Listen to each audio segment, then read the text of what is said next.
केंद्र सरकार की ओर से 19 सितंबर 2023 को नए संसद भवन में नारी शक्ति वंदन बिल पेश किया गया। अर्जुन राम मेघवाल ने 128वें संविधान संशोधन में महिला आरक्षण बिल को पेश किया। क्या है महिला आरक्षण बिल और क्यों नहीं अभी तक इसे लागू किया जा सका, इन सब की चर्चा हम इस वीडियो में करेंगे। नमस्कार, ईगल्स आई व्यू में एक बार फिर आपका स्वागत है। अभी ये बिल है, इसे कानून या एक्ट बनाने की पूरी प्रक्रिया बाकी है। इस बिल को लोकसभा में पेश किया गया है। इसमें महिलाओं का आरक्षण अपर लेजिस्लेटिव असेंबली यानी लोकसभा, राज्यसभा और राज्य की विधानसभाओं में लागू किया जाएगा। मतलब जहां डायरेक्ट इलेक्शन होता है वहां महिलाओं को 1/3 यानी ऑलमोस्ट 33% की हिस्सेदारी सुनिश्चित की जाएगी। यह बिल शेड्यूल्ड कास्ट एवं शेड्यूल्ड ट्राइब की महिलाओं पर भी लागू होता है।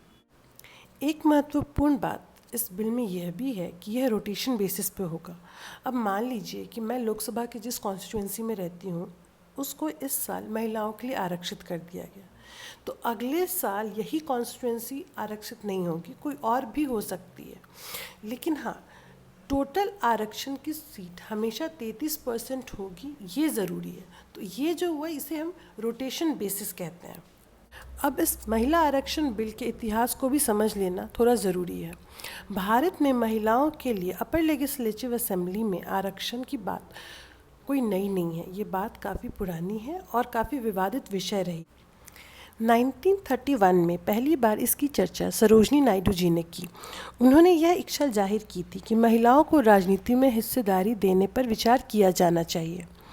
दिसंबर 1992 में 73वें व 74वें कॉन्स्टिट्यूशनल अमेंडमेंट बिल पास किया गया, जिसके अंतर्गत जो हमारे पंचायती राज इंस्टीट्यूशन और अर्बन लोकल बॉडीज़ हैं उनमें महिलाओं को 1/3 रिजर्वेशन दिया गया। 81 कॉन्स्टिट्यूशनल अमेंडमेंट बिल के तौर पर HD देवेगौड़ा द्वारा यह बिल संसद में पेश किया गया। चूँकि यह सरकार गठबंधन की सरकार थी और कुर्सी जाने की भी चिंता थी, इसलिए इस बिल को उस वक्त भी पार्लियामेंट में पास नहीं कराया जा सका। अटल बिहारी वाजपेयी के तरफ से भी इस बिल को पेश किया गया, बट उस वक्त की भी कंडीशन मोर और लेस सेम ही थी। उस वक्त भी यह बिल पास नहीं हो पाया। 1999, 2002, 2003 और 2004 में भी इस बिल को पास करने का निरर्थक प्रयास किया गया। यूपीए सरकार ने 2008 में इस बिल को 108वां संविधान संशोधन के तहत राज्यसभा में पेश किया। इस पर एक कमेटी का भी गठन किया गया और 9 मार्च 2010 को भारी बहुमत के साथ राज्यसभा में यह बिल पास हो गया। यूपीए के गठबंधन दल ने इस बिल का विरोध किया।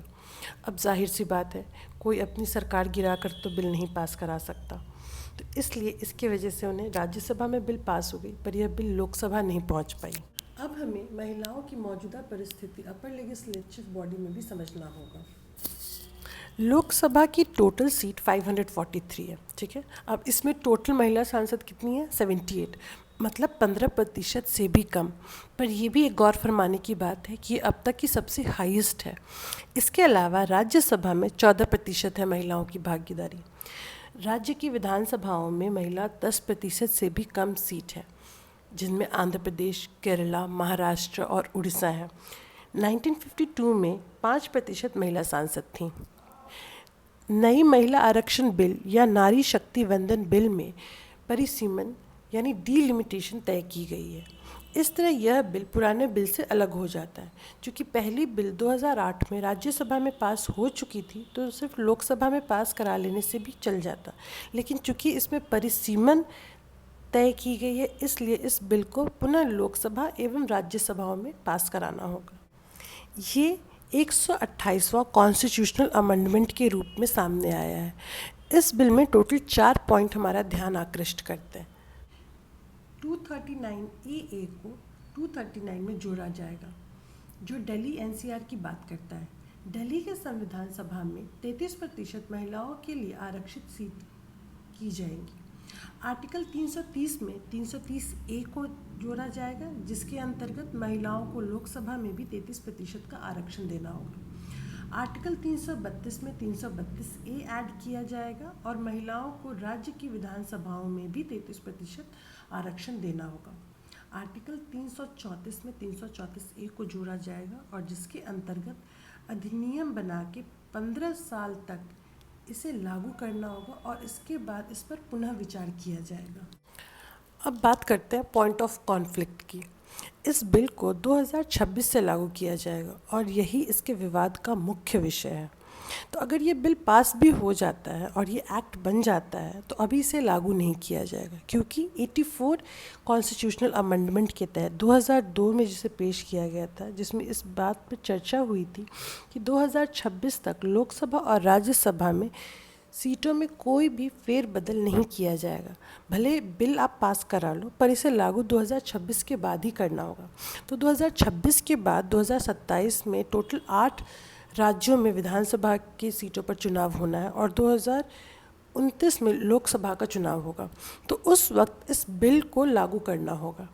इस बिल को पास कराने के लिए राज्य की सहमति होना ज़रूरी है या नहीं है, इसके लिए हमें अमेंडमेंट 368 को समझना ज़रूरी है। इसमें यह कहा गया है कि अगर कोई ऐसा बिल जो देश के फेडरल सिस्टम को इफ़ेक्ट करता है तो इसके लिए राज्य की सहमति लेनी ज़रूरी है।